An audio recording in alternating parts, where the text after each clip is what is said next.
Okay, so the idea basically is this. People have a current process or a current funnel for converting people at different levels or different stages of success, right? But from most of the time when we look at a sales funnel, we recognize, or when we look at how customers are interacting with an organization, we identify that there's more or less a sales funnel that people go through. Now, before you even get into what that sales cycle looks like, people have to recognize that there's what we call a story that needs to be shared with them, right? We're in an environment of telling stories. And to establish that story most effectively, we have to define first and foremost who that character is, right? Once we've identified who that character is, we recognize that these characters, target demographic, have some sort of a problem in connection with what they're trying to accomplish in their life. And that problem is either internal, external, or philosophical. So let's dialogue a problem. Let's say, for instance, a company specifically is trying to figure out how to generate more revenue for their business, right? Well, the company, their target, let's say it's like an outdoor shop. So the target demographic is outdoor enthusiasts. Okay. You're kind of an outdoor enthusiast, right? So this might play into what you're talking about. Not at all, but I know You're people not? who are, so that's fine. I thought you were. Being from No. Montana, I figured you should be. See, and that's my so philosophical statement. That's my philosophical statement, right? Is you should be an outdoors person based on where you live, right? Yeah. But so an external pain point might be, well, I need some new climbing equipment to go climbing this weekend. Well, that's external, right? There, I have a problem. I don't have what I need to go enjoy myself on the weekend. The internal problem might be, well, I need to get outside because my life is chaotic and I need some sort of release.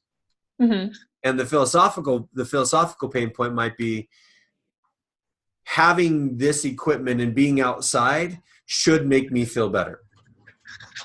Right? So that's your external, internal, and philosophical. I'm just going to shut my door because I'm loud. So external, internal, philosophical, right? So once we've established that, now we need to, the company itself needs to figure out how to position itself most appropriately. And that positioning in many ways in previous marketing generations has all been established based on the criterion of being the hero. I can fix your problem. I have a solution that can fix your problem, right? Just think about all the infomercials. You have a problem, I can fix it. You have a problem, I can fix it. Well, today's buying behavior is so much different than it's ever been. We're in an environment now where companies need to position themselves as a person or an object or an organization of authority, and that can help them become a guide to help this customer who has a problem find a solution versus fix the problem that's associated with what's going on in the life of the target demographic. So basically what they need to do, instead of playing this hero role, they need to play a guide role. And that guide role then will establish or help them think through or create this process of creating a plan. Let me share with you a story to articulate this. My dad is a very smart business person. A few years ago, he was working up in the oil fields. He had a business where he was working up in the oil fields. His target demographic were people that were drilling because he was taking the water from these drill rigs, cleaning it up and sending it back to be leveraged for drilling again, right? So his problem was these organizations, couldn't get rid of the water fast enough so they could keep drilling and keep their profit margins up with the oil and everything else. So he said, well, what if we create a solution where they can deliver this water, we can clean it up and send it back or put it back into a well, right? After it was clean and not contaminated. So in that situation, I gave him recommendations in terms of how they should position their company of, well, we've got a solution for you. Let us, you figure out if this solution is the right thing for you, and it'll drive you to a plan of how we can do this and create success, or create a call to action that leads to success. Well, the problem that he ran into is he positioned his company as the fix-all And because their organization felt like they knew more than the customer, they kept acting like the hero. And as a result, that business failed. Right? Instead of identifying that here's a solution to help you, or you kind of find out that solution and build trust through that, through giving you a plan, they decided to act as the hero instead of the guide role. So that guide role, really, if we position an organization as a guide versus as a hero, it will change the dynamic of the plan and help them come up with the solution themselves versus telling them what the solution might be. Does that make sense? Yeah, it does. So and what happens is when you position an organization as a guide versus a hero, it builds credibility to establish that plan. And then once there's a recommendation established and given based on that plan, then the call to action is simplified, and there's value that's been built between that character, the guide, and the plan. So when the call to action comes to light, then they're willing just to raise their hand and say, yes, I'm willing to do business with you, because you've built brand equity, you've built a person of authority, you've built an organization that I trust. Right? Makes sense. So that's the game plan, right? So that's step one. Step one is really identifying, based on your customers, what the delivery mechanism is in order to build trust.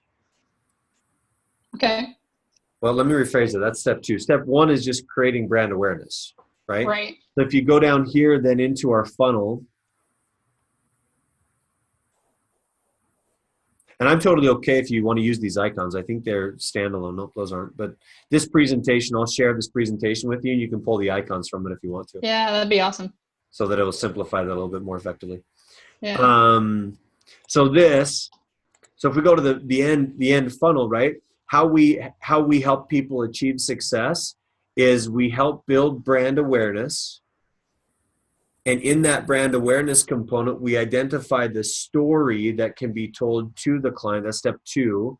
That story creates, did I say 4 steps? Crap. Might need a few more steps. We can bring these together. But so maybe we hybrid that brand awareness component with that process, the story brand process. Second component of that is building trust. So this says create connections, but I like the component of building trust. And that trust is built by leveraging the 4 E's of social media. Okay. And those E's consist of education, entertainment, engagement, and experiences. Right? So if we can give people education, it builds trust with the client. If we can engage them in a process, it builds trust with the client or with a potential customer. If we can give them an experience, it builds trust. If we can entertain them, it builds trust, right? Because they keep their attention. It's all about, and those 4 E's really are the key critical component to keeping, once you've built that brand awareness, we have to leverage those 4 E's to keep those people attached to us or keep their attention focused on us as an organization. The next step then, and this is one of the ways of phrasing this is social proof. I like the element of I'm going to rephrase that. Step 1 is brand awareness. Step 2, instead of building trust, it's going to be building value. Same aspect, 4 E's. But then the third one is social proof or building trust. We build trust by experiencing or sharing the experiences of others prior to making a buying decision. Does that make sense? It does make sense. And then the acquisition, which is step 4, would be once you've gone through this process, just ask for the sale. Now, one thing I want to bring out in the presentation is that many organizations still continue to function and focus on, if we can capture brand awareness, especially in the traditional media space, if we can capture brand awareness, let's get them directly to acquisition. I had a conversation with Jeff Newgard, the CEO of the Bank of Idaho here in town on Friday, and we were talking about this. And I said, Jeff, you know what's confusing to me is that you're using billboards that are storytell when the only people stereotypically that are looking at billboards is the 60-plus age demographic that are still buying based on traditional ways of advertising. Yeah. So there's a confusing message, which is why the younger generation is seeing that as a branding play, which is great. But in terms of an acquisition play, there's nothing in context that tells me as a younger generation, 39-year-old, 38-year-old person, that message right there doesn't resonate with me because it's confusing in the actual overall messaging strategy. Mm-hmm. So,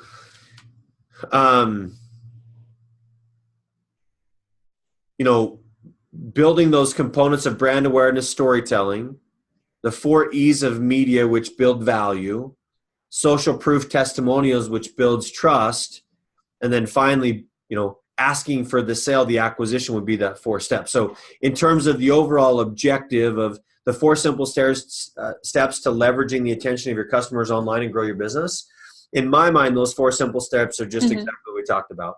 And the longer you can keep the attention of those customers, the more success you'll have long-term with the overall strategy of leveraging that attention and positioning those people according to where they are in the sales funnel to generate that long-term success. Are you following me, Cool. kind of, sort of? Yes, it's a little bit like a fire hose because all of this, of course, is nothing. I don't know anything about it, so Right, but I'm holding on. So I guess the way that I would like to see the presentation laid out, let's just talk contextual, right? Yes. So let me see if I have the PowerPoint presentation here.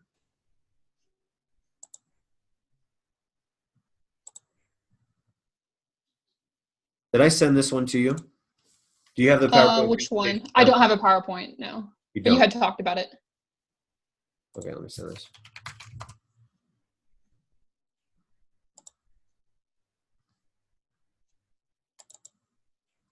So this first slide is what they want to use as the speaker slide on the front end. Okay.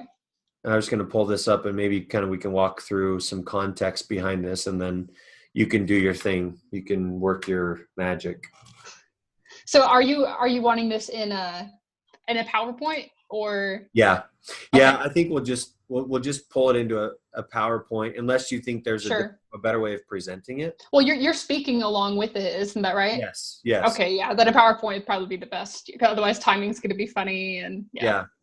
Now that being said, Brandy, I'd love to put this same context into a quick little video, right? Sure. Yeah. At some point, not today. Yeah. So not by Wednesday, right? No, when you have your presentation. I don't expect it. Good. But the thought process. So here's the template, right? And she Awesome. said she wants this to be the tech. Yeah. Love it. So she wants this to be the front end slide. And I think the overall point would be, let's see, how does this look in Boise Tech Show? So I'm just going to enable editing here, and let's just put those, I'm just going to outline it really quick, and then you can take and kind of work your magic with it. Perfect. That's okay. Yeah, that's great. You could probably connect with Tyler as well. Mm-hmm. Here we go. Let's see. The 4 simple steps to leveraging the attention of your customers online and grow your business.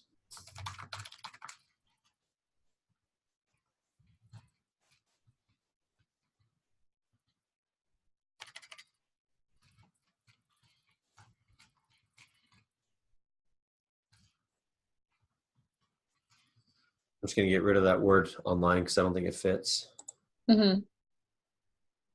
Maybe what I should do this.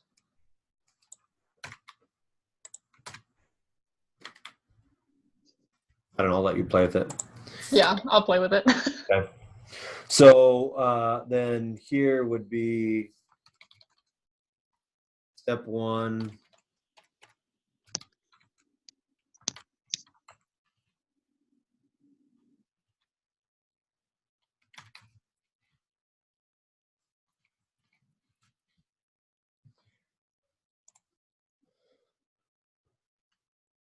And then maybe this is the context here. So this is like the story brand. This is the sales funnel.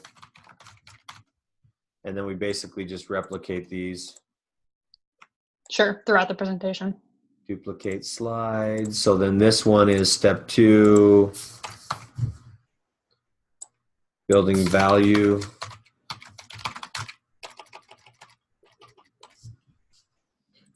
And this one, this is the 4 E's of, oh, come on.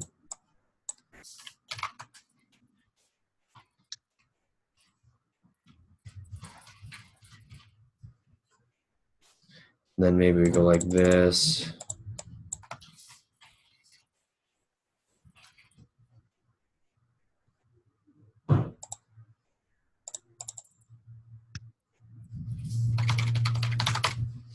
And I'd love to see if you could bring in just some, now that we've talked a little bit about this, entertainment, experiences, education, entertainment, experiences, and education, entertainment, experiences, and engagements. Mm-hmm. So that would be the 4 E, the value build through the 4 E's of social media. Mm-hmm. And then I would go like this, duplicate slides. Step 3 is building value, building trust. Then I've got some statistics, but this would be the game of social proof. Mm-hmm. And it might be interesting to bring in some just elements of social proof, like review, like Google reviews, right? Testimonials.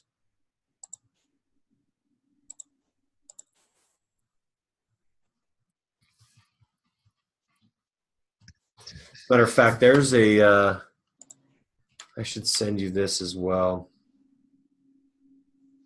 When I did my TEDx talk, I used some of the components of this specific area, and there was a,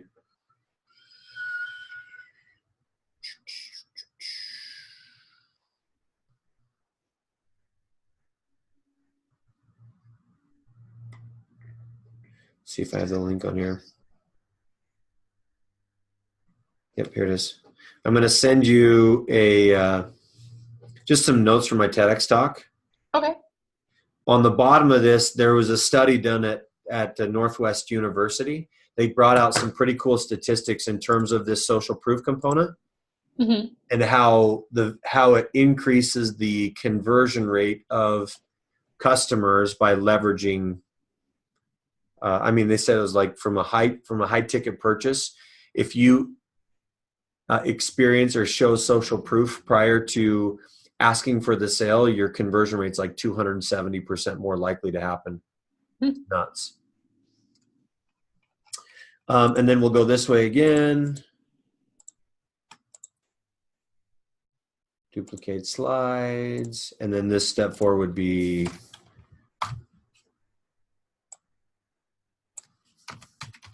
ask. So this would be ask for the sale. It's basically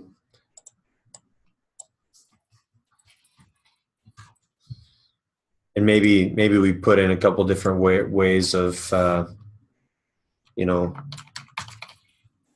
traditional purchases, online purchases. One thing, I was listening to a podcast the other day, and they were talking about, the guy was talking about the ways of the people are buying in today's market. Mm-hmm.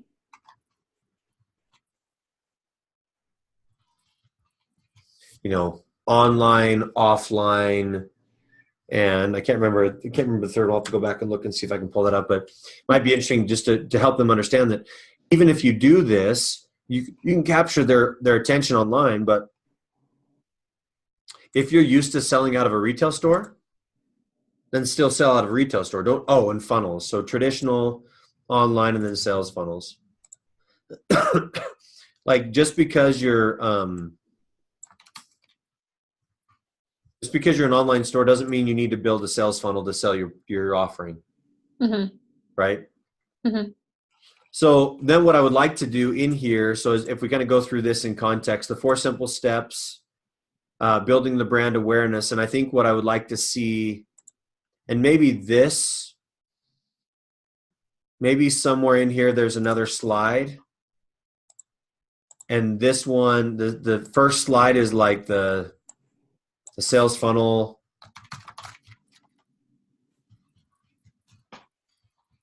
Sales funnel diagram. Mm-hmm. I don't know if we have that in a form that can be edited in terms of color. Yeah, actually, Minnie just sent me the file for another project I'm working on, so Great. I can edit that. So we can manipulate that to do a color match. So maybe what I would do is just say, first is building brand awareness with your existing customer base. Here's what the sales funnel actually.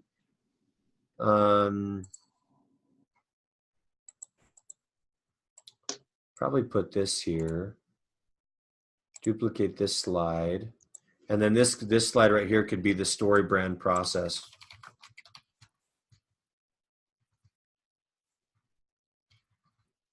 And type. So this would be the story brand process, and however you would want to lay this out, this section of it up here. And you can go through this. So this is actually a case study. This Pizza Pie Cafe is a case study of a client we went through and did this process with. But so you can kind of go through and browse through this, and I'll share this with you as well. Awesome. Yeah, there's a lot of good stuff in there.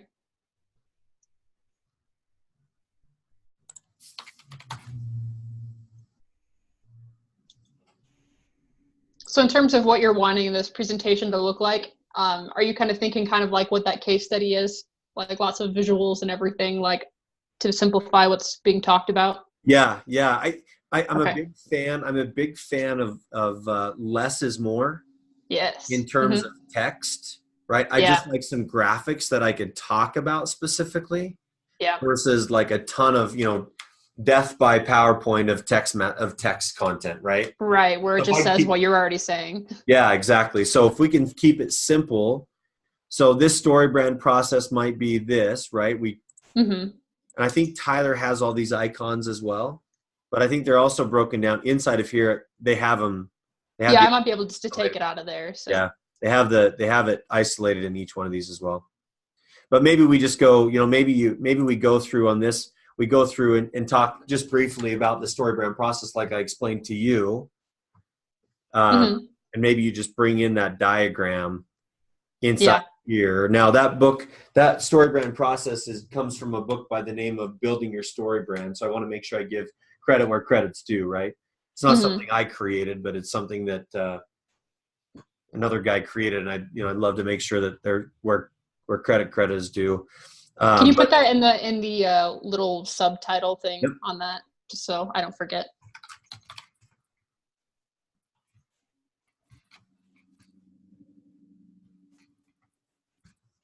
There we go. Awesome. That's Thank you. the name of the book right there. And you know what? It might actually be good to even just capture a snap of that book.